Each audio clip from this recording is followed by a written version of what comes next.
दोस्तों, आजकल social media पर एक वीडियो तेजी से वायरल हो रहा है। कहा जा रहा है कि यमुना के पानी में एक विशाल नाग की परछाई देखी गई है। लोग डरे हुए हैं, सवाल पूछ रहे हैं, क्या कालिया नाग आज भी जिंदा है? क्या वह कभी सच में लोगों को दिखाई दिया था या ये सिर्फ एक कहानी है? लेकिन सच इससे कहीं ज्यादा गहरा और डरावना है। एक समय था जब यमुना का पानी झर बन चुका था, जब केवल लोग नहीं पूरा वृंदावन कांप उठा था। और तब सामने आया था एक ऐसा नाग जिसके आतंक को रोकने के लिए स्वयं भगवान को धरती पर उतरना पड़ा। आज हम जानेंगे कालिया नाग की असली सच्चाई और श्री कृष्ण की वह लीला जिसे इतिहास नहीं, आस्था आज तक याद रखती है। वृंदावन, जहां हर सुबह बांसुरी की मधुर तान से जागती है, जहां गोपियों की हंसी और ग्वालों की चंचलता हवा में घुली रहती है। इसी वृंदावन के बीच बहती है यमुना, शांत, शीतल और जीवन से भरी हुई।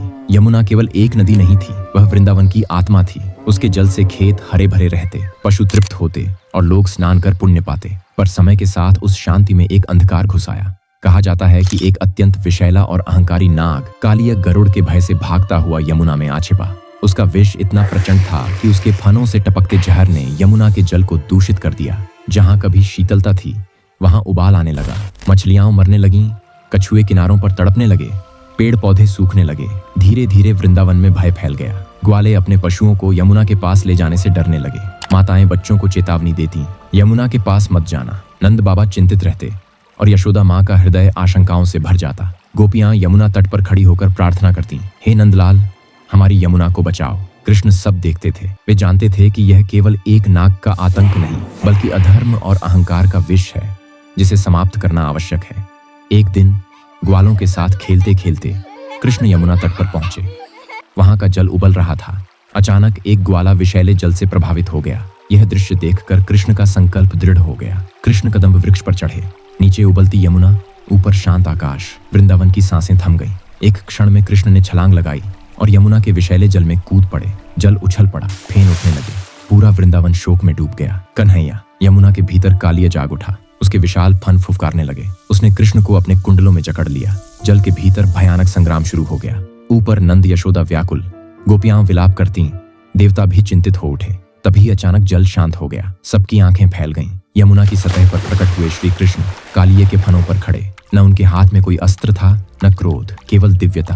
कृष्ण ने कालिये के फनों पर नृत्य करना शुरू किया। हर कदम के साथ कालिये का अहंकार टूटता गया, उसका विष उतरता गया। देवताओं ने आकाश से पुष्प वर्षा की। कालिये की पत्नियां यह दृश्य देखकर रो पड़ीं।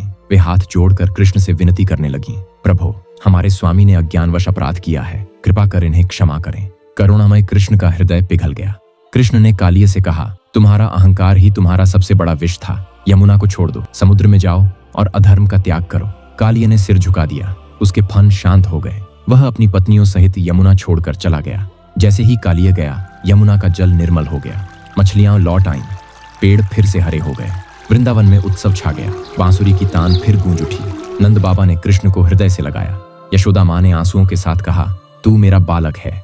उस क्षण ईश्वर भी माँ की गोद में एक साधारण बालक बन गया। समापन संदेश यह कथा हमें सिखाती है कि अहंकार चाहे कितना भी शक्तिशाली क्यों न हो, करुणा और धर्म के सामने वह टिक नहीं सकता। श्री कृष्ण केवल दंड नहीं देते, वे परिवर्तन करते हैं।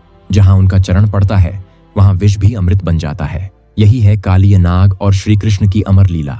धर्म की विजय, करुणा की शक्ति और प्रेम का संदेश। जय श्री कृष्ण।